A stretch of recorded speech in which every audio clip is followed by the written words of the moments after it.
ሰገዱ ለምንድን ነው ብዬ ጠይቃቸው ነበር። በጣም ጥሩ። ያው አምላክ ስላዘዘ አምላክ በነቢያት በኩል ያዘዘውን ትእዛዛት መፈጸም በአማኝ ላይ ግዴታ ነው። ገብቶሃል? ስለዚህ አምላክ በነቢይ ሙሐመድ ሰለላሁ ዐለይሂ ወሰለም በኩል ወደ መካ አቅጣጫ ዙራችሁ ስገዱ ነው። ከዚያ በፊት ወደ ኢየሩሳሌም ነበር ዙረው የሚሰግዱት ነቢያቶች። አየህ ማለት እስራኤላውያን ነቢያቶች ወዴት ነበር የሚሰግዱት? ወደ ኢየሩሳሌም አቅጣጫ። ከዚያ በኋላ ግን ይሄን አምላክ አላህ ሱብሓነሁ ወተዓላ ይህን ህግ ቀየረውና ወደ መካ አቅጣጫ ዙሩ አለ። ይህም በቁርአን ላይ ይናገራል። ወማ ጀዐልና አልቂብለተ አለቲ ኩንተ ዐለይሃ ይላል። ያቺ መጀመሪያ የነበርክባትን አቅጣጫ እያለ ይናገራታል። የመጀመሪያው አቅጣጫ ማነች? ኢየሩሳሌም ነበረች። ሐታ ነቢዩ ሙሐመድ ሰለላሁ ዐለይሂ ወሰለም ለ16 እና ለ17 ወራት ያክል ወደ ኢየሩሳሌም ዙረው እንዲሰግዱ ታዘው ነበር። ምክንያቱም ያ የነቢያቶች አቅጣጫ ነበር። ነቢያቶች ወደዛ ይሰግዱ ነበር። ምናልባት መጽሐፍ ቅዱስ ላይ ከሆነ ዮሐንስ ወንጌል ምዕራፍ 4 ቁጥር 19 ጀምሮ ብታነበው ሴትዮዋ መጣችና ኢየሱስ ክርስቶስን ጠየቀችው። መምህር ሆይ ስግደት በኢየሩሳሌም ካልሆነ አይሆንም ትሉናላችሁ አለችው። ኢየሱስ ምን አላት? እውነት እውነት እልሻለሁ አንቺ ሴት እመኝኝ፣ ወደፊት ወደ ኢየሩሳሌም ዙራችሁ የማትሰግዱበት ጊዜ ግን ይመጣል አላት። መቼ? ወደፊት ከእርሱ በኋላ የሚፈጸም ትንቢት እንደሆነ እየነገራት ነው። ገብቶሃል አይደል? ወደ ኢየሩሳሌም ዙራችሁ የማትሰግዱበት ጊዜ ይመጣል፣ ያ ይቀየራል ወደፊት እያላት ነው ከኢየሩሳሌም። ታዲያ ይህ ትንቢት በማን ላይ ነው የተፈጸመው? ነቢዩ ሙሐመድ ላይ። የመጀመሪያ ትእዛዙ ወደ ኢየሩሳሌም ዙረህ ስገድ ሙሐመድ አላቸው አላህ። ከዚያም በኋላ ወደ መካ ዙረህ ይህን አቅጣጫ ቀይር ብሎ አዘዛቸው። ይህንን አላህ ስብሐነሁ ወተዓላ እነዚያ የመጽሐፉ ሰዎች ይህን እውነት እንዲያውቁ ዘንድ እያለ በቁርአን ይናገራል። ሰሓባው ሲናገር ምን አለ? ሰለይና መዓ ረሱሊላህ ሰለላሁ ዐለይሂ ወሰለም ኢላ በይት አልመቅዲስ ነሕወ 16 ሸህራ አው 17 ሸህራ ثم أمرنا باستقبال القبلة فاستقبلنا ከነቢዩ ሙሐመድ ሰለላሁ ዐለይሂ ወሰለም ጋር ለ16 እና ለ17 ወራት ያክል ወደ ኢየሩሳሌም አቅጣጫ ዙረን ሰገድን። ከዚያም ወደ መካ አቅጣጫ ዙራችሁ ስገዱ ወደ ካዕባ ተባለ። ወዲያውም አቅጣጫችንን ቀየርን አሉ። ለምንድነው አላህ ይህን ያዘዘው ይመስላችኋል? ይህ ትንቢት በእርሳቸው ላይ እንደተፈጸመ መጽሐፉን ለሚያነቡ ሰዎች ምልክት እንዲሆናቸው ዘንድ ነው። ወማ ጀዐልና አልቂብለተ አለቲ ኩንተ ዐለይሃ ኢላ ሊነዕለመ መን የተቢዑ ረሱል ሚመን የንቀሊቡ ዐላ ዐቂበይሂ ወኢን ካነት ለከቢረተን ኢላ ዐላ አለዚነ ሀዳ አላህ ወማ ካነ አላሁ ሊዩዲዐ ኢማነኩም ኢነላሀ ቢናሲ ለረኡፍ ረሒም እያለ አላህ ይናገራል። ስለዚህ በመሲሁ አንደበት የተነገረውን ትንቢት ነው ነቢዩ ሙሐመድ ሰለላሁ ዐለይሂ ወሰለም መጥተው የፈጸሙት። ስግደት ከኢየሩሳሌም ወደፊት ይቀየራል ብሎ ነግሯል ነበር። በነቢዩ ሙሐመድ ሰለላሁ ዐለይሂ ወሰለም ላይ ተፈጸመ እና ይህ ነው። ስለዚህ ወደዚያ የምንሰግድበት ምክንያት አምላክ በላከልን ነቢይ በኩል ነው። ሌላ ደግሞ ማለት ነው እሺ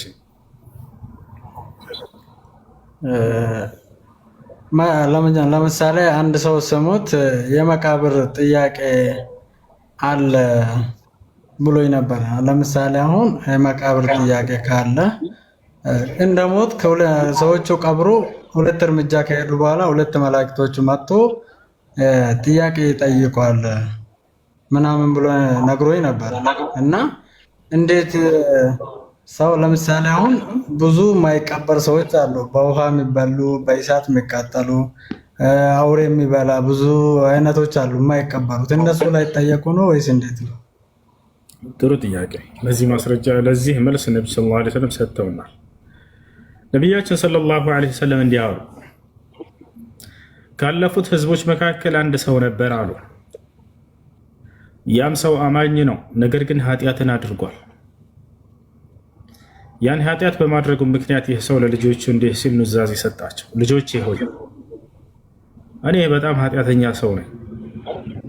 በዚህ በኃጢአቴም ከአምላኬ ዘንድ ልገና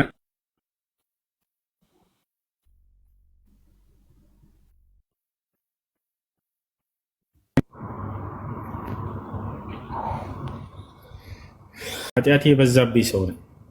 በዚህ በኃጢአቴም ከአምላኬ ከአላህ ፊት መቆም አልችልም፣ አፍራለሁኝ አለ። ይታችኋል። ስለዚህ ልክ በሞትኩኝ ጊዜ አደራ ሰውነቴን አቃጥሉት አላቸው። ካቃጠላችሁትም በኋላ ወደ ባህሩ ላይ አመድ ሰውን ጊዜ በትኑት፣ ወርውሩት አላቸው። አመዱ አደራ ይሄን አድርጉልኝ አላቸው። ይሄን ያደረገው ምክንያት ያለበት ምክንያት ምንድነው? እንዳልኳችሁ በጣም ኃጢአተኛ ነኝና ከአምላክ ፊት ቁሜ መጠየቅን ፈርቼ ብሎ ተናገረ። ይህን ሰውየው ሞተ። ከዚያም ልጆቹ ይህን ኑዛዜ ፈጸሙ፣ አቃጠሉት አስክሬኑ። ከዚያም በባህር ላይ ወረወሩት አመድ ሲሆን ጊዜ ነቢያችን ሰለላሁ ዐለይሂ ወሰለም ቀጥለው ሲናገሩ ምን አሉ? ከዚያም አላህ ሁሉን ቻይ ነውና ይህን ሰው ሙሉ አካሉን አስነሳውና በፊቱ አቆመው አሉ። ሆይ ያን ለማድረግ ያነሳሳህ ምንድን ነው ብሎ ጠየቀው እያወቃል። ከዚያም ሰውየው ተናገረ፣ ጌታ አላህ ሆይ እኔ በጣም በርካታን ኃጢአት አድርጌያለሁኝ። በዚያም በኃጢአቴ ከአንተ ፊት መቆምን ፈርቼ ነው ያን ያደረግኩት አለ። አላህም ምን አለው? ስለ ኃጢአትህ በእኔ ፊት ቁመህ ያንን ለመቆም እንደው መፍራትህ ማፈርህ በኃጢአትህ ምክንያት እኔ ምሬልሃለሁኝ ባሪያ ያለው አያቸው አይደለ? ይህ ሰው በውስጡ ኹሹዕ አለው፣ አላህ ሱብሓነሁ ወተዓላን ፈርቷል። በኃጢአቴ ምክንያት ከአምላክ ፊት ቆሜ እንዳልጠየቅ ብሎ ፈርቷል አላህ። ስለዚህም አላህ ሱብሓነሁ ወተዓላ ማረለት አሉ። አሁን ግን ከዚህ ማስረጃ እንድንወስድ የፈለግኩት ምንድን ነው? ሰው የፈለገ ቢቃጠል በእሳት እንስሳት ቢበላው ባህር ውስጥ ቀርቶ ቢቀር ለመጠየቅ ከአላህ ሱብሓነሁ ወተዓላ ፊት አይቀርለትም። አላህ ያስነሳዋል ሙሉ አካሉ። ገብታችኋል አይደል? አላህ ሙሉ አካሉን ያስነሳና ይጠይቀዋል። የፈለገ ለምን ቅጥልጥል ብሎ አይሞትም ሰውየው? አመድ ለምን አይሆንም? አመድ የሆነ ሰው እንደነበርና ከዚያም በኋላ ሙሉ አካሉን አላህ እንዳስነሳ ነብዩ ሰለላሁ ዐለይሂ ወሰለም ሐዲስ ላይ ማስረጃ ነግረውናል። በዚያ መሰረት በምንም መንገድ ይሙት ሰውየው የቀብር ጥያቄ አለበት። ይሄ ነው። እሺ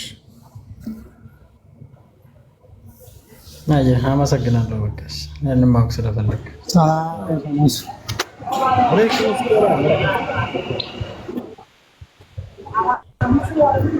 ጥያቄ ሁሱ ሚስቴ ጋር ተጣልቼ ነበርና ያው በንዴት ፈታሁሽ አልኳት። ይሄ እንዴት ይታያል?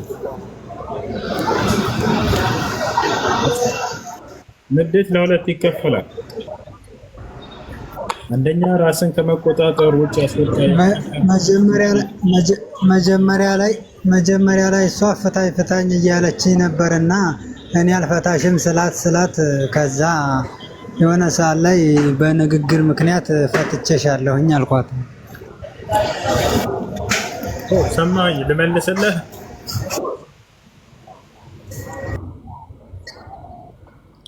አንድ ሰው ራሱን ከመቆጣጠር ውጭ ያስወጣው ከባድ ንዴት ውስጥ ኖሮ ከሆነ በዚያ ቅጽበት ፈትቼሻለሁ ብሎ ቢናገር ኒካህ አይወርድም።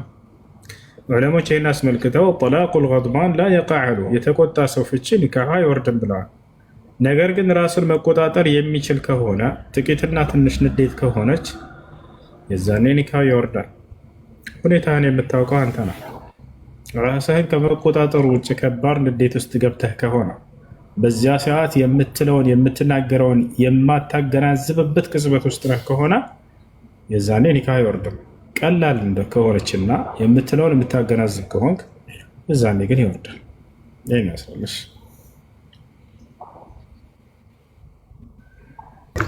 ጀዛከላሁ ኸይር።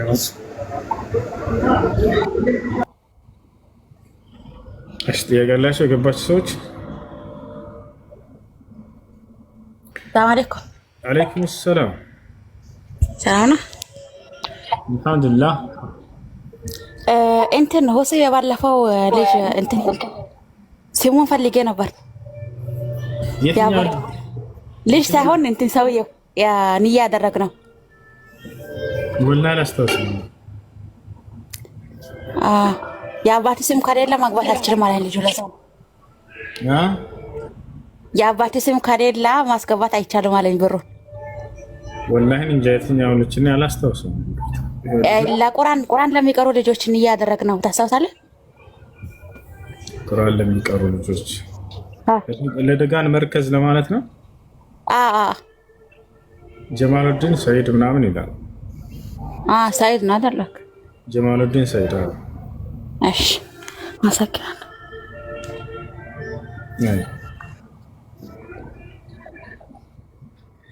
እሺ ከታች ሲድራ ቁርቁራ አለሽ ከታች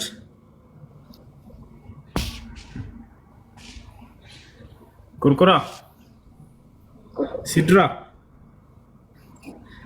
እሺ ቁርቁራ እናርግፋት። ቁርቁራ ማርገፍ يلا انزلي تحت. እሺ وصو السلام عليكم. عليكم السلام.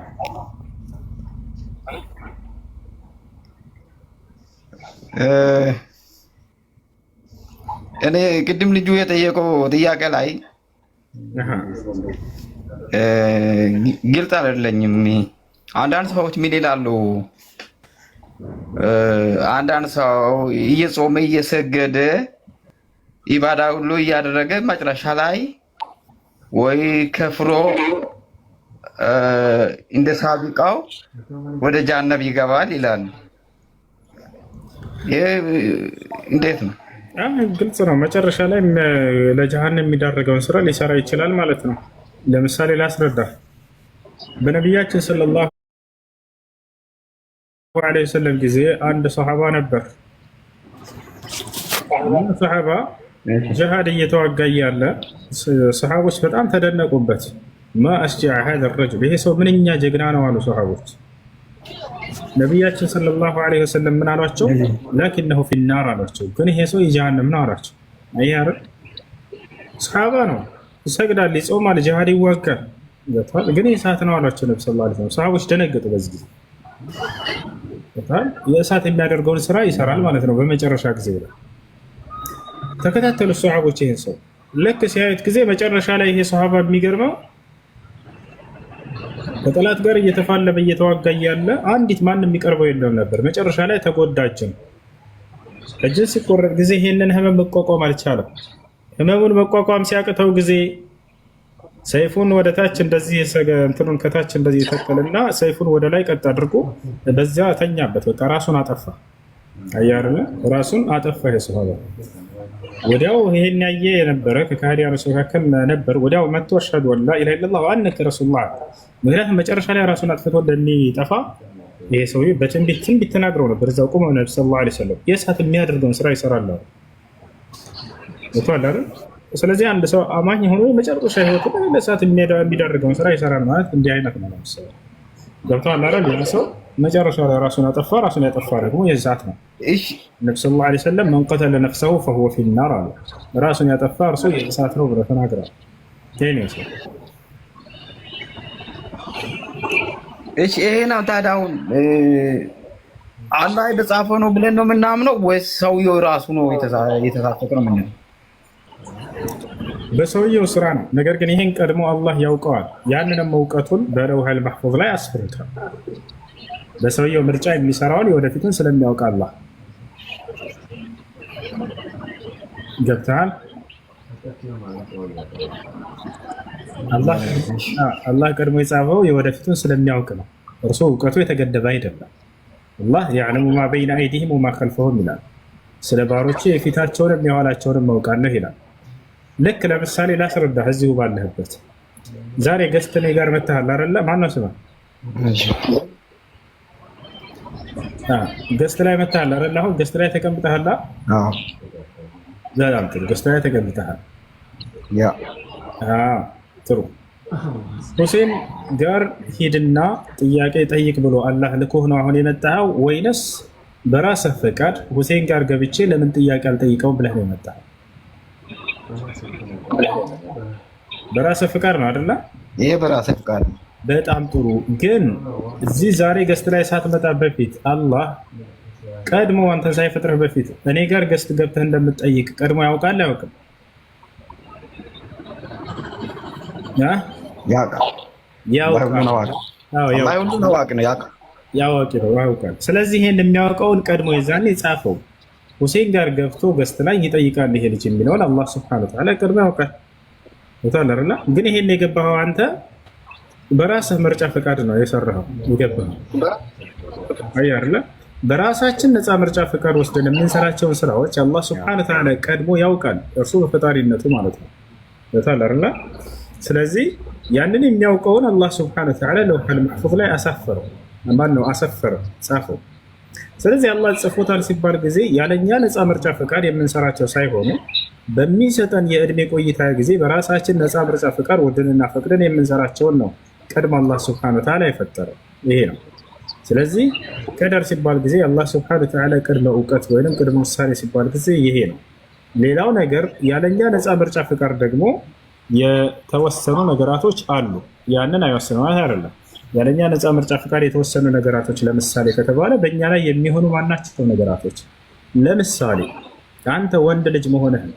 ይሄን ነፃ ምርጫ ፍቃድ ሰጥቶህ ነው ወይ? አይደለም፣ በራሱ ነው የወሰነውና የጻፈው። አንተ ወንድ ስትሆን ጊዜ ወንድ ላድርገህ ወይንስ ሴት ብሎ አስፈቅዶ መርጠህ ነው ወይንስ በራሱ ነው ወንድ ልጅ አደረገህ? መልስ ወይ መልስ።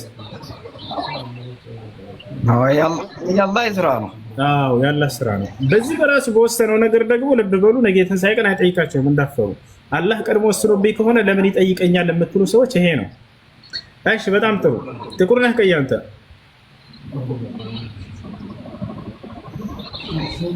አበሻ ነኝ ጥቁር። አበሻ ነኝ ጥቁር። በጣም ጥሩ። እሺ ጥቁር እንድትሆን አላህ ነፃ ምርጫ ፍቃድ ሰጥቶ ነው ጥቁር የሆንከው ወይንስ በራሱ ነው ጥቁር አድርጎ የፈጠረ? በራሱ። በጣም ጥሩ። ነገ የትንሣኤ ቀን ለምን ጥቁር ሆንክ ለምን ቀይ ያልሆንክም ነበር ብሎ ይጠይቃል፣ ይቀጣሃል። በዚህ ነገር ራሱ በወሰነብህ ነገር አይቀጣም አይደለ?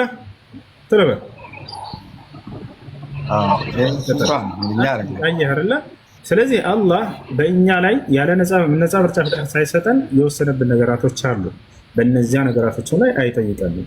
ለእኛ ግን ነፃ ምርጫ ፍቃድ ሰጥቶን እንድንሰራቸው ወይንም እንድንተዋቸው የተወልን ነገራቶች አሉ። እነዚያም ከእኛ የሚሆኑ ማናቸውም ጽድቅና ኃጢአት ስራዎች እነዚያ ለራሳችን ሰጥቶን ነፃ ምርጫ ፍቃድ የተሆነ ቦታቸዋል አይደለ? ይህ ነው። ስለዚህ አላህ ስብሐነሁ ወተዓላ ነገ የትንሣኤ ቀን በእነዚህ ነገራቶች አይጠይቃችሁም፣ ራሳችሁ በሰራችሁት ካልሆነ በስተቀር። ራሱ በወሰናቸው ነገራቶች ላይ ግን አንጠይቅም። ይሄን ይመስላለሽ። ሹክራን። አይ አፋ ሰላም አለይኩም። እሺ እሱ የኔ አንድ 3 ጥያቄ ይኖረኛል። የመጀመሪያው ጥያቄ ግን አንዲት ልጅ ክርስቲያን የነበረች ልጅ ወደ እስልምና ስትገባ ግን የመጀመሪያ ስሟ ክርስትና የሚል ነበርና ከዛ ስሟን መቀየር ልጅቷ ብትፈልግ እናቷ ግን እምነትሽን ልቀይር ይችላል ግን ስምሽን እንዳትቀይሪ አለቻት። ይሄ እንዴት ይሆናል? እሺ ስህተት ነው፣ መቀየር አለባት። እሺ ቅድም ተናገርከው ላይ ደግሞ ምሳሌ አሁን ሌላ እምነት ተከታይ የሆነ ነገር ተስሎ ሌላ እንትን ነገር የሆነ ለመላእክት የሚያየው ለሌላ ነገር ነው። ያን ነገር ግን ቢስሚላ ብሎ ቢያርደውም ይሆናል ማለት ነው። ለፍጥረታት ከሆነ አይሆንም፣ አይቻልም። ቢስሚላ ብሎ ቢያርደው እኮ እዚህ ላይ ግልጽ እንዲሆን ነው። ትክክል። ለመላእክት ለጂን እና ተብሎ የሚታረድ አይሆንም። ፈሰሊ ሊረቢከ ወንሐር ይላል። ለጌታ ሰዋ ለጌታ ብቻ ስገድ ነው ያለው። ለመላእክት ለጋኔ ምናምን ብሎ ስለየው ቢያርድ አይሆንም፣ ሽርክ ነው። ነቢ ሰለላሁ ዐለይሂ ወሰለም መን ዘበሐ ሊገይሪላሂ ፈቀድ ከፈረ፣ ከአላህ ውጭ ባሉ አካሎች ለሌላ አካሎች ያረደ ሰው በእርግጥም አጋራ በአላህ ላይ ካደ ብለው ተናግረዋል። እሺ ሶስተኛ ጥያቄ አሁን ምሳሌ የአህባሽና ሰለፊዮች ላይ ያለ ክርክር ወይም ብዙዎቹ ባለማወቅ ኡስታዞችን የሚሳደቡ ሰዎች ስላሉ ከነሱም ወይም ከእናንተም አሁን ምሳሌ አንተ አለህ እነሱ ከሚመርጣቸው ሰዎች ላይ እዚህ ሙሉ ሰው በሚከታተልበት ላይቭ ላይ ያኔ ንጽጽር ቢደረግና ብዙ ሰውም ወደ ትክክለኛ መንገድ ወይም ከሽርክ ለመውጣት የሚያደርገውን ጉዞ ቢቀጥል እንደዚህ አይነት ነገር ቢሆን አሁን ደስ ይለኛል። ማለት አንተ ጥሪ አቅርበ